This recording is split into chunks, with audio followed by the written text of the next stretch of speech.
All right. So again, thank you for joining us and being with us today. We love that you could be with us either live or viewing this recording later. Wonderful to have you with us and excited to talk about today's topic. This is so relevant and super timely, especially for those of us that are in kind of that end of the school year part, or for our Southern Hemisphere friends that we had a couple sign up for the recording.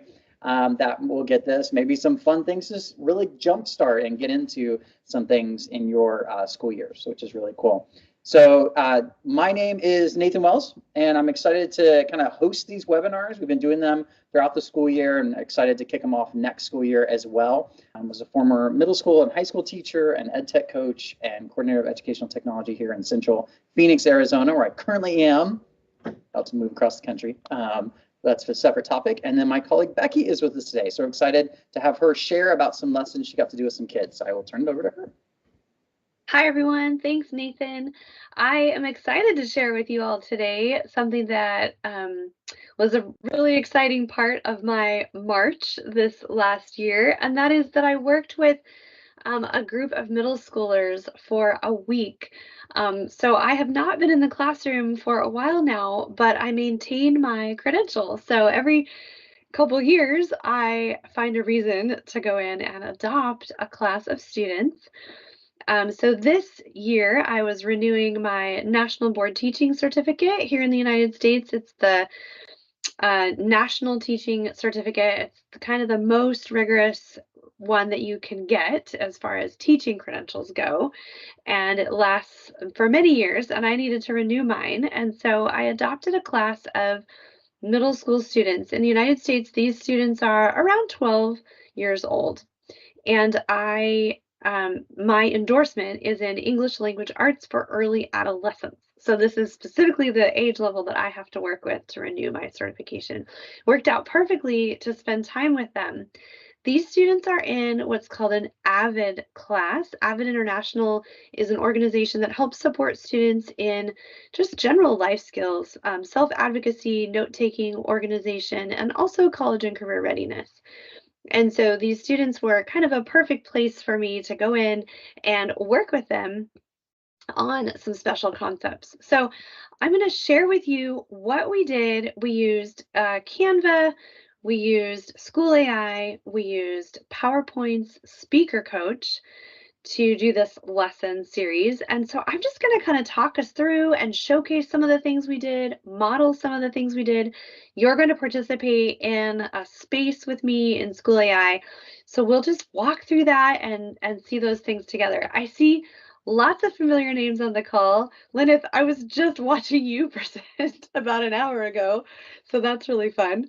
I'll be screen sharing, but I'll also be keeping track of the chat. So please let me know if there's something I missed, but I will keep track of that and we'll just kind of go along here. So I'm going to share just my full Canva instead of sharing like in presentation mode, because I think we're going to do a lot of clicking around back and forth. So I'm going to start off by jumping ahead. And I want you to see that trajectory, is the question of the week. So for this unit, I chose the question, how do images represent ideas? I really wanted kids to start thinking about how we can use generative AI to tell a visual story. And there's a lot of literacy connections here, but I thought it would be highly engaging for them to be able to do something with imagery. And so their task for this project was to become a logo designer. And March being Women's History Month, we started with designing logos for women in history. And then they were called to design a logo to represent themselves and present that to a small group of their peers later on in the week.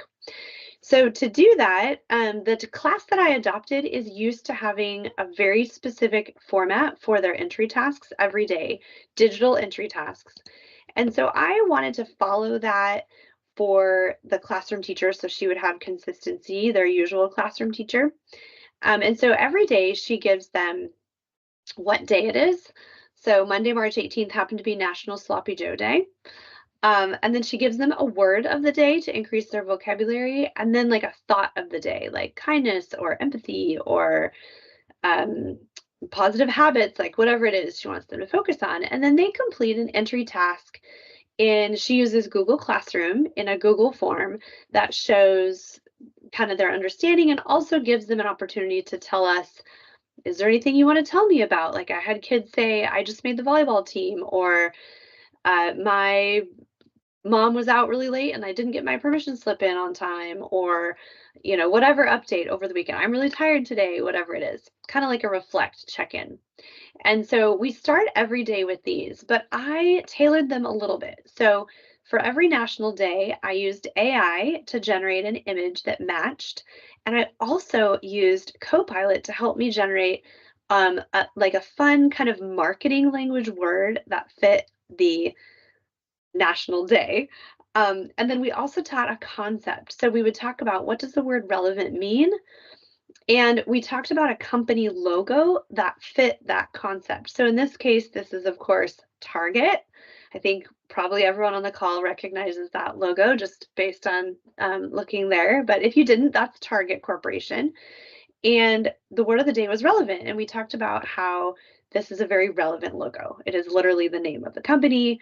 It doesn't take any, guessing to figure out that is a Target, and it represents the name of the company.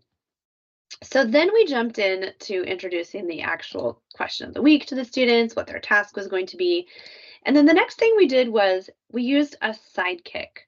School AI has this feature called sidekicks, and sidekicks are just a really safe, inclusive, exciting way for kids to learn about one particular topic. So I gave the students a link to a sidekick in Google Classroom, and I'm going to pop over now to School AI. So you can see, and I'm going to go back into to our sidekick. Let's see, I used this one, and I'm actually going to have you all join that one in just a few minutes, but I want to show you some of the results first. So this is, wait, hang on, sorry. I'm like, wait, which one did we even use? I have a lot here, but that has the most kids in it, so I'm pretty sure that's the one but now I'm like, that doesn't look right. Well, so I checked this earlier. I'm going to go with it. I'm going to go with the one I thought. So in School AI, once students join, and again, you're going to do this with me in just a moment, I get to see the students' names and the information, that kind of a summary of what the students are learning about, what they're chatting about, what they're thinking about. And I can go in then as the educator and kind of see, like, how are they doing? If I was to assess them on their participation, how are they doing? What are some of the summaries here? And this whole sidekick was based on my prompt. So my prompt, you can see right here in the right side of the screen, was to help my students learn how to create logos.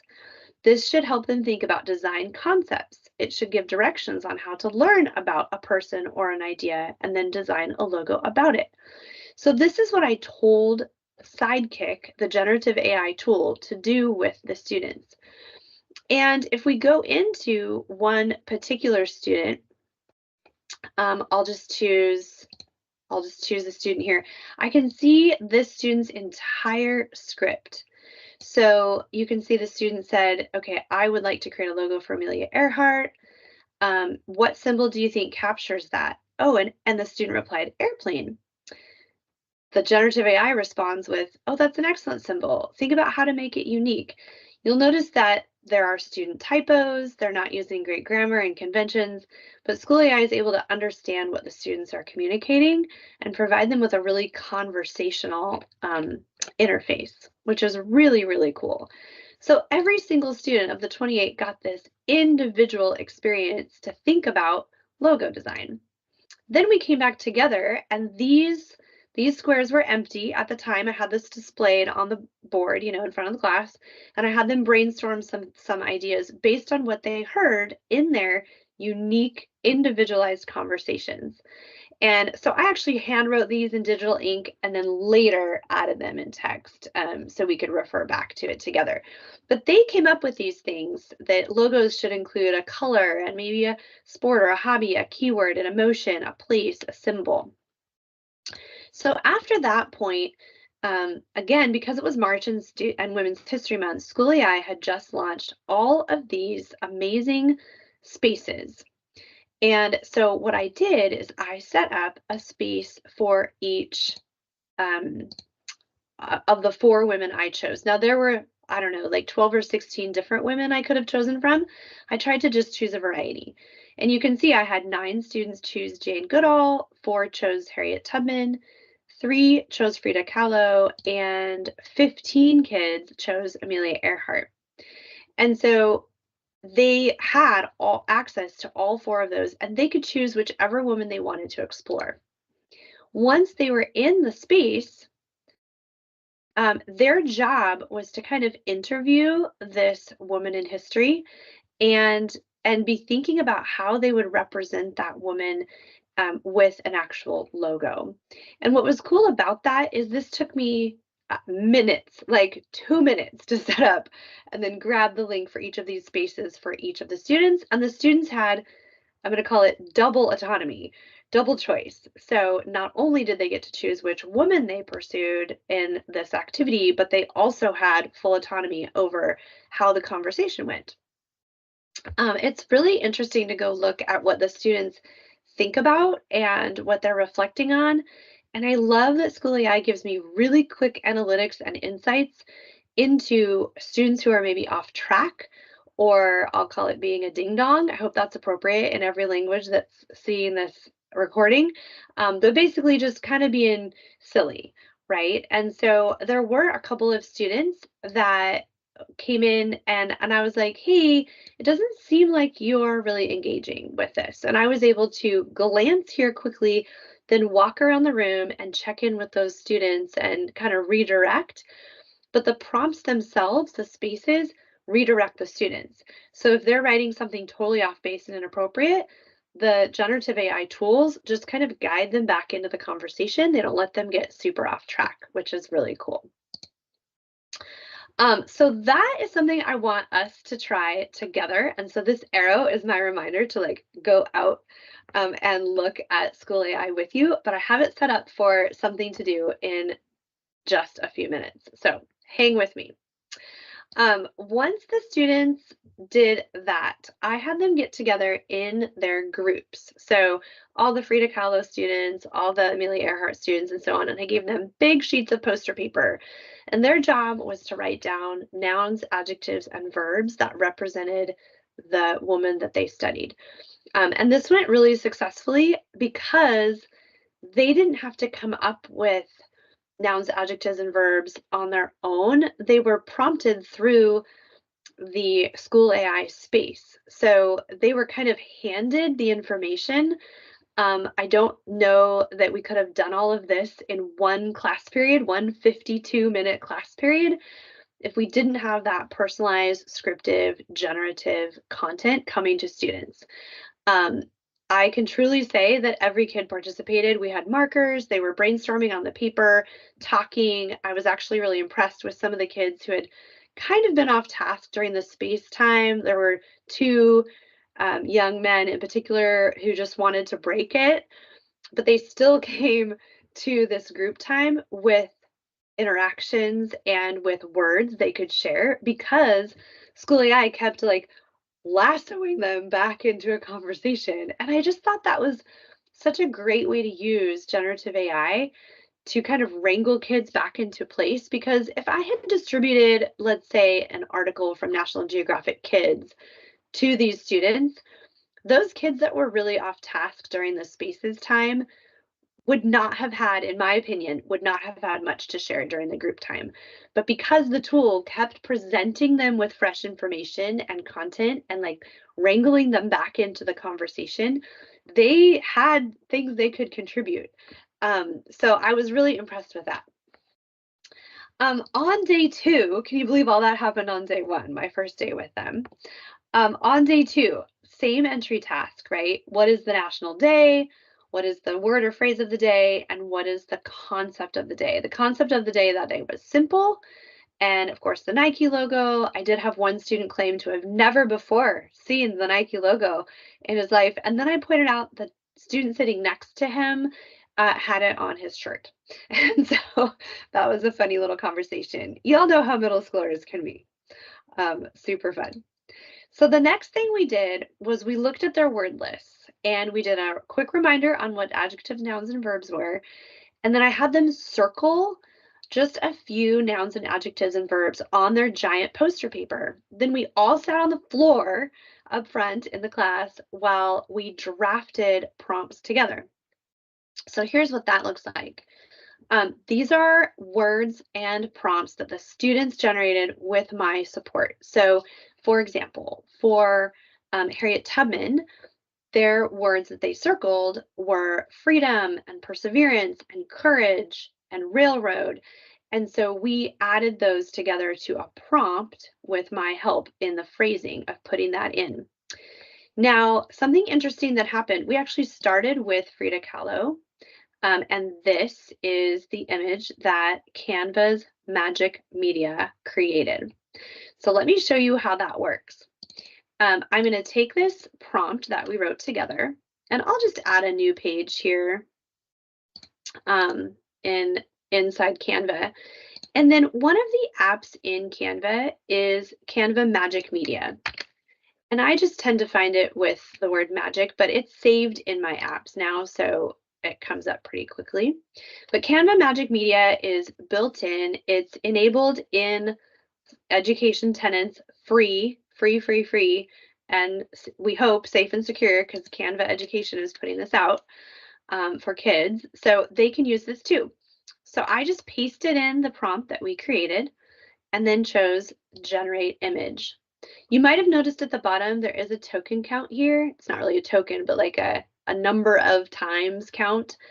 It's 500 per month generations, which I feel is quite a bit. So that's amazing.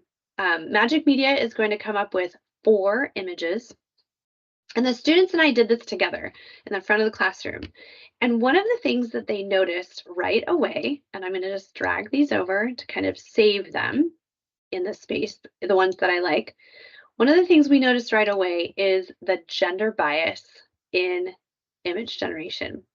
So in this case, we have 3 or 4 people, and if I'm going to make an assumption about their gender based on their looks, which I realize not everyone feels comfortable making those assumptions, but these middle schoolers were very clear in letting us know who they thought these people were. And they were really disappointed in the amount of male identifying representation happening in the media. And that's why they started putting female or a woman. They were really upset that in 2 generations, all of the images for Amelia Earhart were male, all 4 times 2. So 8 times in a row, they were all male pilots, and we had to put in specifically a female pilot. And so that was a really good conversation with these students, and that's how we ended up with a more feminine looking pilot photo. The students were very happy with this one. They were really interested to talk about that and to have the conversation around what that means. So then we did a little demo of Magic Media. They got to play with Magic Media and start prompting it to create their own logos that represented them based on, of course, their sidekick, and be thinking about like, what would that actually look like? Moving on to day 3 of our week. Again, 52-minute class period, so we're going. Not a lot of downtime here. Kids were on it most of the class period. National Day of Happiness, words of the day, concept of the day was adaptable. So you'll notice the Apple logo over time. What in the world started here, Steve, in 1976? Really started off colorful and interesting and shadowed and kind of translucentish, and then just solid today. We talked about how a logo needs to be able to change with trends and with industries, but also really represent you and your product. Another thing we talked about on this day was how to edit their logos. So we talked about how sometimes you might get an AI generated image that has text on it. And if you've been using image generators with AI, you know that the text is not solid yet in most platforms. There's some tweaks we can do, in Midjourney does a pretty good job if it's prompted correctly, but realistically, a lot of the tools students are going to have access to right now do not handle text well yet. And so I talked to them about some hacks that they can do, right? Like covering with image dropper and their own text, which I've now lost. Oh, there it is. We also did some fun things to these images. So for example, there were airplanes in the background of this logo, several airplanes.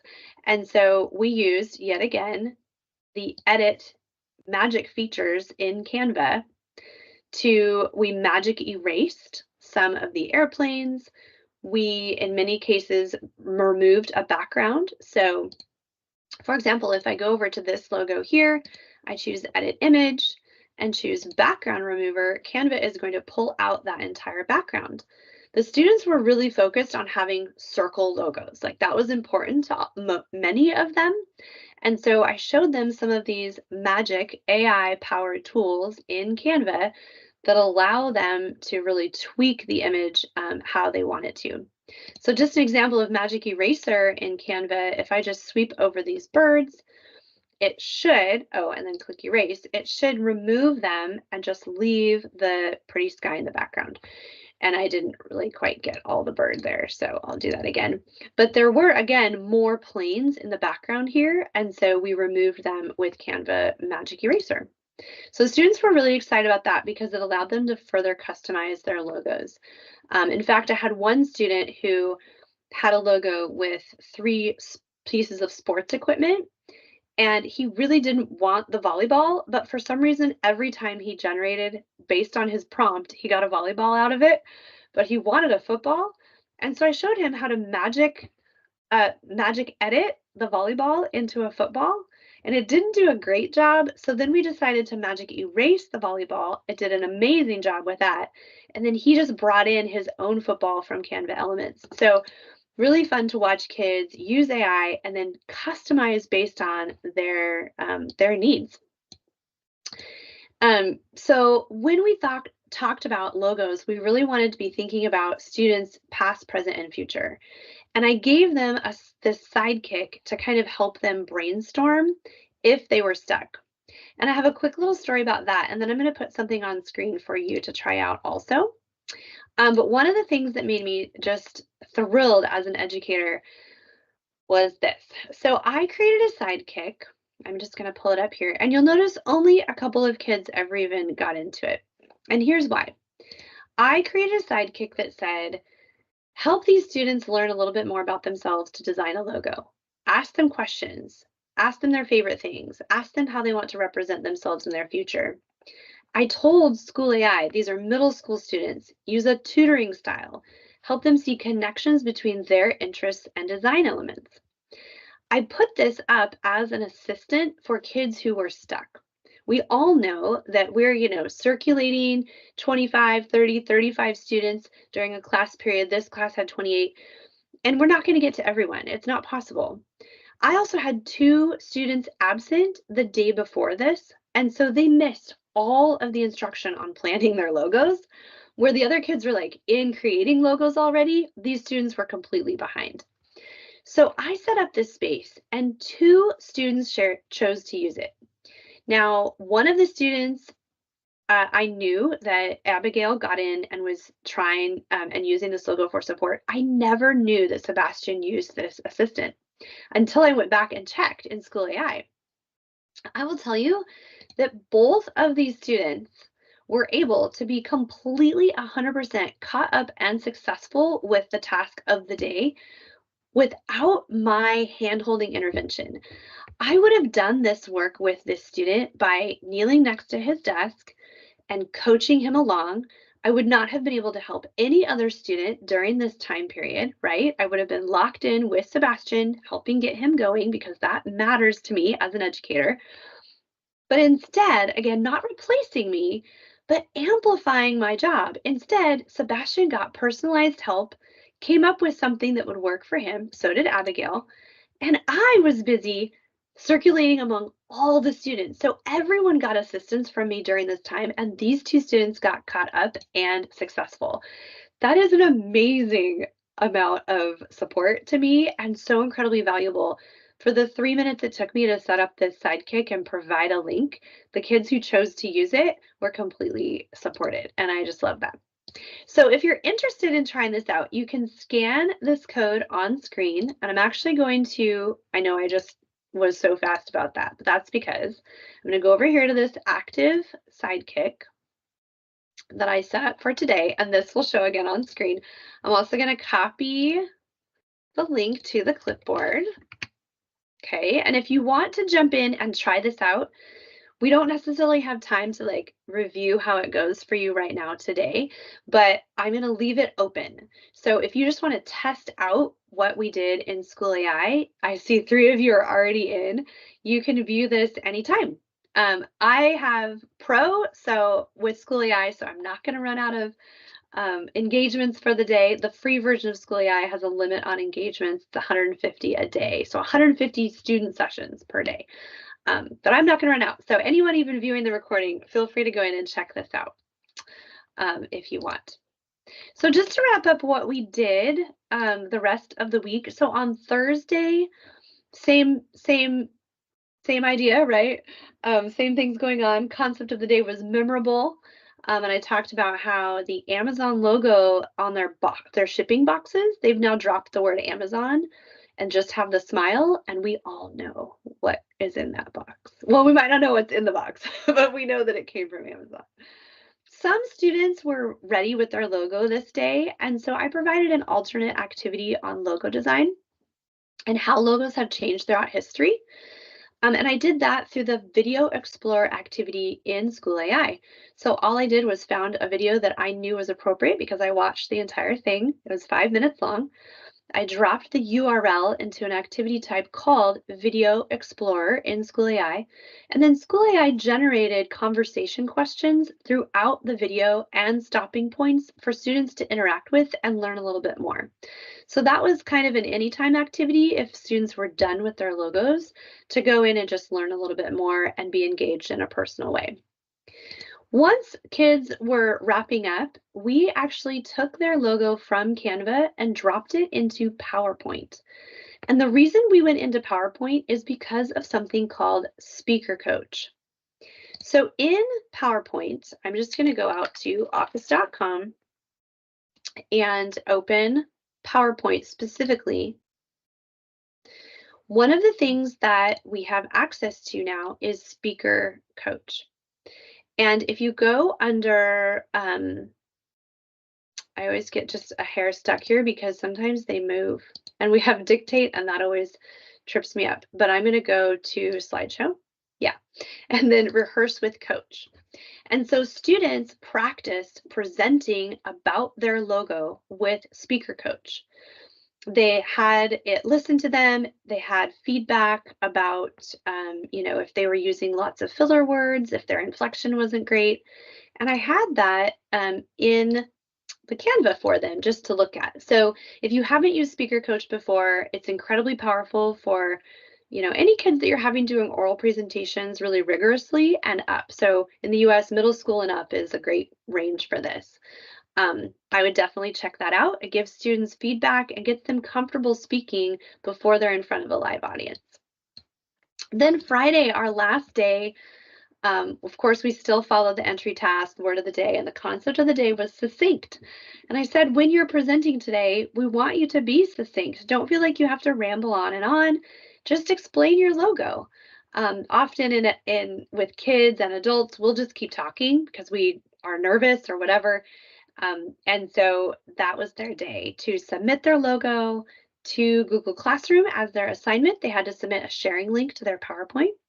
They also got to share with their small groups that I put them in based on my knowledge of them as a classroom teacher and how those groups would function best. I also asked the students to choose their response. So before they shared to their group, they would say how they wanted their group to respond. Do they want them to applaud? Do they want them to give a little finger snap? Or do they want them to just sit quietly?